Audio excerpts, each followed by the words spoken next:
45 ବର୍ଷ ବୟସ ପରେ ଆପଣ ନିଶ୍ଚୟ ଏହି ଚାରିଗୋଟି ଜିନିଷର ସେବନ କରନ୍ତୁ। ଦେଖିବେ ଆପଣ ସର୍ବଦା ଯବାନ, ଉର୍ଜାବାନ ଓ ସୁସ୍ଥ ରହିବେ। ଦର୍ଶକ ବନ୍ଧୁ, ଆଜିର ଭିଡ଼ିଓଟି ସ୍ୱାସ୍ଥ୍ୟ ସମ୍ବନ୍ଧୀୟ ଭିଡ଼ିଓ ଅଟେ। ତେଣୁ ଭିଡ଼ିଓଟିକୁ ଅଧାରୁ ନ ଛାଡ଼ି ଶେଷ ପର୍ଯ୍ୟନ୍ତ ଅବଶ୍ୟ ଶୁଣନ୍ତୁ ଏବଂ ଚ୍ୟାନେଲରେ ନୂଆ ଥିଲେ ଚ୍ୟାନେଲକୁ ସବସ୍କ୍ରାଇବ୍ କରିବାକୁ ଆଦୌ ଭୁଲନ୍ତୁ ନାହିଁ। ଆଜିର ଏହି ଭିଡ଼ିଓକୁ ଭୁଲରେ ବି ମିସ୍ କରନ୍ତୁନି, କାରଣ ଆଜିର ଏହି ଭିଡ଼ିଓରେ ଆମେ ଜାଣିବା ଯେ 45 ବର୍ଷ ବୟସ ପରେ ଆମେ କେଉଁ ଚାରୋଟି ଜିନିଷର ସେବନ କରିବା ନିହାତି ଦରକାର। କେଉଁ ଚାରୋଟି ଜିନିଷ ସେବନ କରିବା ଦ୍ୱାରା ଆମେ ସର୍ବଦା ଯବାନ, ଉର୍ଜାବାନ ଓ ସୁସ୍ଥ ରହିବା। ଚାଲନ୍ତୁ ଜାଣିବା ସେହି ଚାରୋଟି ଜିନିଷ ବିଷୟରେ, ଯାହା ଆପଣ ନିଶ୍ଚୟ ଶୁଣିଥିବେ। ବହୁତ ବଡ଼ ଆୟୁର୍ବେଦ ଜ୍ଞାନର ଛୋଟ କାହାଣୀ ବିଷୟରେ। ଗୋଟିଏ ଥରର କଥା। ଗୋଟିଏ ବୈଦ୍ୟ ଥିଲେ, ଯିଏ ଜଣେ ଆୟୁର୍ବେଦ ଜ୍ଞାନୀ ଥିଲେ। ସେ ତାଙ୍କର ରାସ୍ତାରେ ନିଜର ଔଷଧାଳୟ ଆଡ଼କୁ ଯାଉଥିଲେ। ଯିବା ରାସ୍ତାରେ ତାଙ୍କର ପିଲାଦିନର ସାଙ୍ଗଙ୍କ ସହିତ ଭେଟ ହେଲା। ସେ ଭାବିଲେ ଅଳ୍ପ ସମୟ ଏହିଠାରେ ବିଶ୍ରାମ କରିବି। ସେହି ବୈଦ୍ୟଙ୍କ ସାଙ୍ଗରେ ତାଙ୍କର କିଛି ଶିଷ୍ୟ ମଧ୍ୟ ଥିଲେ। ଯେମିତି ସେହି ବୈଦ୍ୟ ଗୋଟିଏ ଛୋଟ ଗଛ ତଳେ ବିଶ୍ରାମ କରିବା ପାଇଁ ଲାଗିଲେ, ତାଙ୍କୁ ଦେଖି ସେଠାରେ ଅନେକ ଲୋକ ଭିଡ଼ ହୋଇଗଲେ। ସମସ୍ତେ ବୈଦ୍ୟଙ୍କୁ ପ୍ରଣାମ କଲେ ଓ କହିଲେ, ଆପଣ ବହୁତ ବଡ଼ ଆତ୍ମଜ୍ଞାନୀ ଅଟନ୍ତି। ଆମେ ଆପଣଙ୍କ ବିଷୟରେ କେତେ ଚର୍ଚ୍ଚା ଶୁଣିଛୁ। ଦୟାକରି ଆପଣ ଆମକୁ କିଛି ଜ୍ଞାନ ପ୍ରଦାନ କରନ୍ତୁ। ସେହି ସମସ୍ତ ବ୍ୟକ୍ତିଙ୍କ କଥା ଶୁଣି ବୈଦ୍ୟ ମହାଶୟ ହସିଲେ ଏବଂ କହିଲେ, ତୁମର ସବୁ କ'ଣ ସମସ୍ୟା ଅଛି? ତାପରେ ସେହି ସଭାରେ ଉପସ୍ଥିତ ଥିବା ବ୍ୟକ୍ତିମାନଙ୍କ ମଧ୍ୟରୁ ଜଣେ ବୟସ୍କ ବ୍ୟକ୍ତି ଠିଆ ହୋଇ କହିଲେ, ବୈଦ୍ୟ ଆଜ୍ଞା, ମୋର ବୟସ ମାତ୍ର 45 ବର୍ଷ, କିନ୍ତୁ ମୁଁ କୌଣସି କାମ କରିପାରୁ ନାହିଁ। ମୋତେ ବହୁତ ଥକା ଲାଗୁଛି। ମୋ ହାତ ପାଦ ମୋତେ ଜବାବ ଦେଇଦେଲାଣି। ମୋ ପାଦରେ ମୁଁ ଆଉ ଅଳ୍ପ ବାଟ ମଧ୍ୟ ଚାଲିପାରୁ ନାହିଁ। ମୋ ଶରୀରରେ ରୋଗ ଘର କରିଦେଲାଣି। ଦୟାକରି ମୋର ଏହି ସମସ୍ୟାର ସମାଧାନ କରନ୍ତୁ। ମୁଁ ମୋର ଚିକିତ୍ସା ବହୁତ ଜାଗାରେ କରାଇଲିଣି, କିନ୍ତୁ ଆଜି ପର୍ଯ୍ୟନ୍ତ ମୋ ସ୍ୱାସ୍ଥ୍ୟରେ କୌଣସି ସୁଧାର ଆସିଲା ନାହିଁ। ଏବେ ମୋ ଜୀବନ ବହୁତ ଲମ୍ବା। ଯଦି ଏହି ଅବସ୍ଥାରେ ମୁଁ ରହିବି, ତେବେ ବହୁତ ଜଲ୍ଦି ମୋର ମୃତ୍ୟୁ ହୋଇଯିବ। ସେହି ସ୍ଥାନରେ 27 ବର୍ଷର ନୂଆ ଯବାନ ଛିଡ଼ା ହୋଇଥାଏ, କିନ୍ତୁ ଦେଖିବାକୁ ସେ 45 ବର୍ଷର ଦେଖାଯାଉଥାଏ। ସେ ମଧ୍ୟ ବୈଦ୍ୟ ମହାଶୟଙ୍କୁ ପ୍ରଣାମ କଲା ଏବଂ କହିଲା, ବୈଦ୍ୟ ମହାଶୟ, ମୁଁ ଏବେ 27 ବର୍ଷର ଅଟେ, କିନ୍ତୁ ମୁଁ ନିଜ ବୟସ ତୁଳନାରେ ଅଧିକ ଦେଖାଯାଉଛି। ଚେହେରାରେ ଝୁରିଆଁ ଦାଗ ପଡ଼ିଗଲାଣି। ମୋ ଶରୀରର ଉର୍ଜା ମଧ୍ୟ ଶେଷ ହୋଇଗଲାଣି। ଅଳ୍ପ ଟିକେ କାମ କରି ମୁଁ ଥକି ଯାଉଛି। ମୋତେ ବହୁତ ଜଲ୍ଦି ଅଳସୁଆ ଲାଗୁଛି। କୌଣସି କାମ କରିବା ପାଇଁ ମନ ଲାଗୁନି। ମୁଁ ସବୁବେଳେ ଥକା ଥକା ଅନୁଭବ କରୁଛି। ସେଥିପାଇଁ ଆପଣ ଦୟାକରି କିଛି ଏମିତି ଉପାୟ କୁହନ୍ତୁ, ଯେପରି ପଇସା ଅଧିକ ଖର୍ଚ୍ଚ ହେବ ନାହିଁ ଓ ସ୍ୱାସ୍ଥ୍ୟ ବି ଠିକ୍ ହୋଇଯିବ। ସଭାରେ ଉପସ୍ଥିତ ଥିବା ସମସ୍ତ ଲୋକଙ୍କ କଥା ଶୁଣି ବୈଦ୍ୟ ମହାଶୟ ହସିଲେ ଓ କହିଲେ, ଆପଣ ସମସ୍ତଙ୍କର ସମସ୍ୟାର ସମାଧାନ ମୋ ପାଖରେ ଅଛି। ଏଥିରେ ଆପଣଙ୍କର ବେଶୀ ଖର୍ଚ୍ଚ ହେବ ନାହିଁ ଏବଂ କୌଣସି ଅସୁବିଧା ମଧ୍ୟ ହେବ ନାହିଁ। ବୈଦ୍ୟଙ୍କ କଥା ଶୁଣି ସେଠାରେ ଥିବା ସବୁ ଲୋକ ଖୁସି ହୋଇଗଲେ ଏବଂ ବୈଦ୍ୟଙ୍କୁ କହିଲେ, ଦୟାକରି ଆପଣ ଆମକୁ କୁହନ୍ତୁ ଯେ। ତାପରେ ବୈଦ୍ୟ ମହାଶୟ କହିଲେ, ମୁଁ ଆପଣଙ୍କୁ ଚାରୋଟି ଏମିତି ଫଳ ବିଷୟରେ କହିବି, ଯାହାକୁ ପ୍ରତ୍ୟେକ ମନୁଷ୍ୟ ସେବନ କରିବା ଉଚିତ, ଖାସ୍ କରି ଯାହାର ବୟସ 45 ବର୍ଷ ଉପରେ। କାରଣ ଏହି ଫଳକୁ ସବୁବେଳେ ସେବନ କରିବା ଦ୍ୱାରା ସ୍ୱାସ୍ଥ୍ୟ ସମ୍ବନ୍ଧୀୟ କୌଣସି ସମସ୍ୟା ରହିବ ନାହିଁ। ଆପଣ ସବୁବେଳେ ସୁସ୍ଥ ଯବାନ ରହିବେ। ତାପରେ ବୈଦ୍ୟ ମହାଶୟ କହିଲେ, ଆପଣ ସମସ୍ତେ ଏହି କଥାକୁ ଧ୍ୟାନ ଦେଇ ଶୁଣନ୍ତୁ, କାରଣ ଏହି ଫଳର ନାମ ଜାଣିଲେ କେବଳ ହେବ ନାହିଁ, ବରଂ କେବେ ଓ କେମିତି ସେବନ କରାଯିବ ଏହା ମଧ୍ୟ ଜାଣିବା ଅତ୍ୟନ୍ତ ଆବଶ୍ୟକ। ସେହି ଫଳଗୁଡ଼ିକ ହେଲା ଅମୃତଭଣ୍ଡା, କିସମିସ, ଲେମ୍ବୁ ଓ ସେଓ। ବୈଦ୍ୟ କହିଲେ, ଆପଣ ସମସ୍ତଙ୍କୁ ଏହା ଅନୁଭବ ହେଉଛି ନା ଏହି ଫଳ କ'ଣ ପାଇଁ ଏତେ ଗୁରୁତ୍ୱପୂର୍ଣ୍ଣ?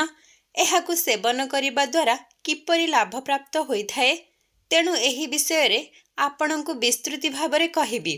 ତା ସହିତ ଏହା ମଧ୍ୟ କହିବି କେଉଁ ଲୋକମାନେ ଏହି ଫଳ ସେବନ କରିବା ଅନୁଚିତ ହୋଇଥାଏ।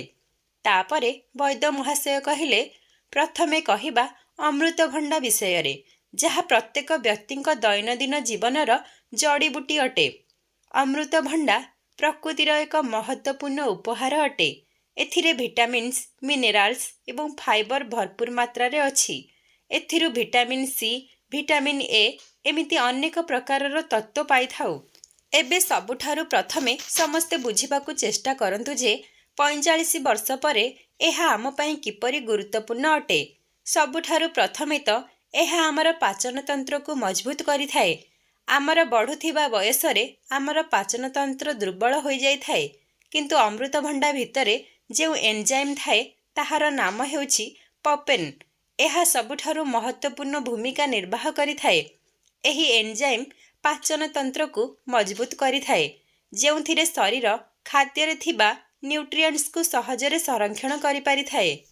ଅମୃତଭଣ୍ଡା ଗ୍ରିଟ୍ ଭୋଜନକୁ ସହଜରେ ପଚାଇଥାଏ। ଏହାଛଡ଼ା ଅମୃତଭଣ୍ଡାରେ એકમાત્ર ପ୍ରାକୃତିକ ସ୍ରୋତ ପ୍ରୋକ୍ସିନ୍ ତଥା vitamin A, B, C, D, K, iron, calcium, antioxidant, potassium, protein, carbohydrate, carotene ମଧ୍ୟ ଭଲ ମାତ୍ରାରେ ମିଳିଥାଏ। ତା ସହିତ ଥଣ୍ଡା କାଶରେ ଗ୍ରସିତ ହୋଇଥିବା ବ୍ୟକ୍ତିମାନଙ୍କ ପାଇଁ ଅମୃତଭଣ୍ଡା ଅତ୍ୟନ୍ତ ଲାଭଦାୟକ ଅଟେ, କାରଣ ଏହାଦ୍ୱାରା ଆପଣମାନଙ୍କର ଇମ୍ୟୁନିଟି ସିଷ୍ଟମ ଶକ୍ତିଶାଳୀ ହୋଇଥାଏ। ଅମୃତଭଣ୍ଡାରେ ପ୍ରଚୁର ପରିମାଣର ଭିଟାମିନ୍ ସି ଥାଏ, ଯାହା ବିଭିନ୍ନ ପ୍ରକାରର ଏଲର୍ଜି ତଥା ଇନଫେକ୍ସନ୍ ସହ ଲଢ଼ିଥାଏ, ଯାହା ଖାସ୍ କରି ବୃଦ୍ଧ ବ୍ୟକ୍ତିଙ୍କ ପାଇଁ ମହତ୍ତ୍ୱପୂର୍ଣ୍ଣ ଅଟେ। ତା ସହିତ ବୃଦ୍ଧାବସ୍ଥାରେ ତ୍ୱଚା ଖରାପ ହୋଇଯାଇଥାଏ। ଭଣ୍ଡାରେ ଥିବା ଭିଟାମିନ୍ ଏ, ପପେନ୍ ତତ୍ତ୍ୱ ଏହି ସମସ୍ୟା ସହ ଲଢ଼ିଥାଏ ଏବଂ ତ୍ୱଚାକୁ ପ୍ରାକୃତିକ ରୂପରେ ସୁନ୍ଦର କରିବା ପାଇଁ ସାହାଯ୍ୟ କରିଥାଏ। ଯଦି ଆପଣ ଚାହୁଁଛନ୍ତି ବୃଦ୍ଧାବସ୍ଥାରେ ଆପଣଙ୍କର ଏପରି ସମସ୍ୟା ନ ହେଉ, ତେବେ ଆପଣ ମଧ୍ୟ ନିଶ୍ଚୟ ଅମୃତଭଣ୍ଡାର ସେବନ କରନ୍ତୁ। ପୁଣି ବୈଦ୍ୟ ମହାଶୟ ସମସ୍ତଙ୍କୁ କୁହନ୍ତି, ଅମୃତଭଣ୍ଡାରେ ପ୍ରଚୁର ପରିମାଣର ଆଣ୍ଟିଅକ୍ସିଡେଣ୍ଟ ଲାଇକୋପିନ୍ ଥାଏ, ଯାହା କ୍ୟାନ୍ସର ସହ ଲଢ଼େଇ କରିଥାଏ। ଯେଉଁ ଲୋକ କ୍ୟାନ୍ସରର ଚିକିତ୍ସା କରୁଛନ୍ତି ସେମାନଙ୍କ ପାଇଁ ଏହା ଲାଭଦାୟକ ଅଟେ। ଅମୃତଭଣ୍ଡାରେ ଭିଟାମିନ୍ ଏ ଥାଏ, ଯାହା ଆମର ତ୍ୱଚା ଓ ଆଖି ପାଇଁ ଲାଭଦାୟକ ଅଟେ। ଏହା ତ୍ୱଚାକୁ ସୁସ୍ଥ, ଯବାନ ଓ ଗ୍ଲୋଇଂ କରି ରଖିଥାଏ। ଅମୃତଭଣ୍ଡାରେ କ୍ୟାଲସିୟମର ମାତ୍ରା ପ୍ରଚୁର ପରିମାଣର ଥାଏ। ଏହା ରକ୍ତ ଓ ତତ୍ତ୍ୱ ନିର୍ମାଣରେ ସହାୟକ ହୋଇଥାଏ। ଏବେ ବୈଦ୍ୟ ମହାଶୟ ସମସ୍ତଙ୍କୁ କୁହନ୍ତି, ଚାଲନ୍ତୁ ଏବେ ଦ୍ୱିତୀୟ ଫଳ ସେଓ ବିଷୟରେ ଜାଣିବା। ସେଓ ଆମର ସବୁ ରୋଗର ଔଷଧ ଅଟେ। ଯଦି ଆପଣ ସର୍ବଦା ସେଓ ସେବନ କରୁଛନ୍ତି, ତେବେ ଆପଣଙ୍କୁ କେବେ ବି ଡାକ୍ତରଙ୍କ ପାଖକୁ ଯିବାର କୌଣସି ଆବଶ୍ୟକତା ପଡ଼ିବ ନାହିଁ। 45 ବର୍ଷ ବୟସ ପରେ ଏହା ଏତେ ଲାଭଦାୟକ କାହିଁକି ନା ସେଓରେ ଫାଇବର, ଭିଟାମିନ୍ସ, ନ୍ୟୁଟ୍ରିଏଣ୍ଟସ୍ ଥାଏ, ଯାହା ଆପଣଙ୍କର ପୂରା ସ୍ୱାସ୍ଥ୍ୟକୁ ଠିକ୍ ରଖିଥାଏ।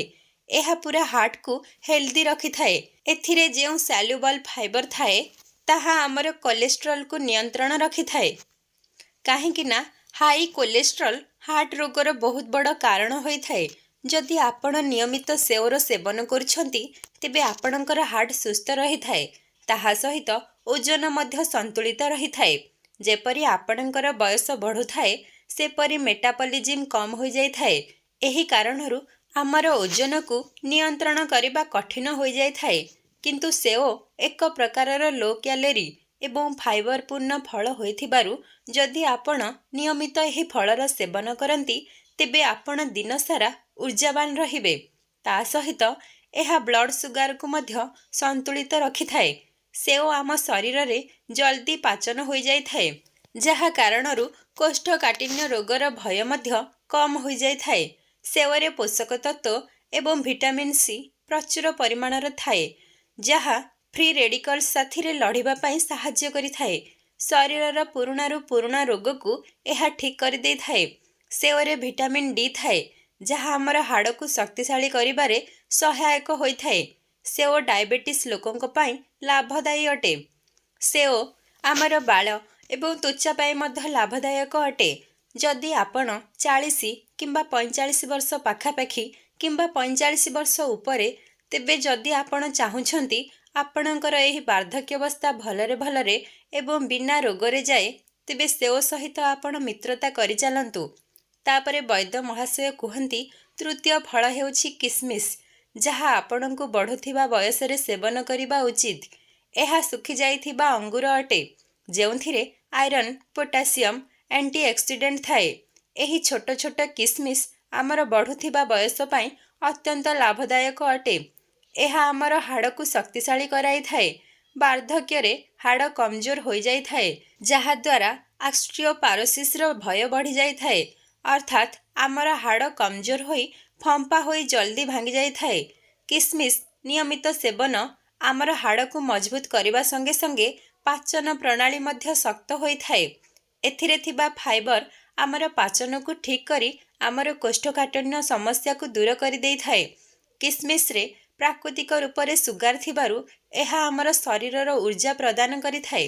ଆପଣ ଗୋଟିଏ କଥା ଧ୍ୟାନରେ ରଖିବେ ଯେ ଯଦି ଆପଣ ଡାଇବେଟିସ୍ ରୋଗୀ ଅଟନ୍ତି, ତେବେ ଡାକ୍ତରଙ୍କ ପରାମର୍ଶରେ କିସମିସ୍ ସେବନ କରିବେ, କାହିଁକି ନା କିସମିସ୍ରେ ପ୍ରାକୃତିକ ସୁଗାର ଥାଏ ଏବଂ ବହୁ ଶୀଘ୍ର ଏହା ରକ୍ତର ପରିମାଣକୁ ବଢ଼ାଇଥାଏ।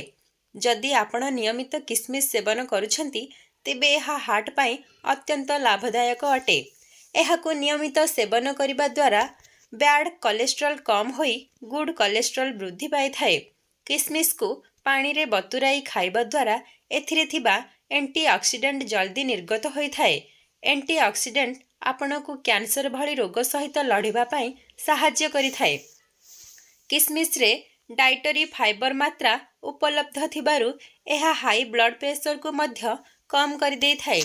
ଏହାପରେ ଆମେ ଜାଣିବା ଯେ ଲେମ୍ବୁ ବିଷୟରେ।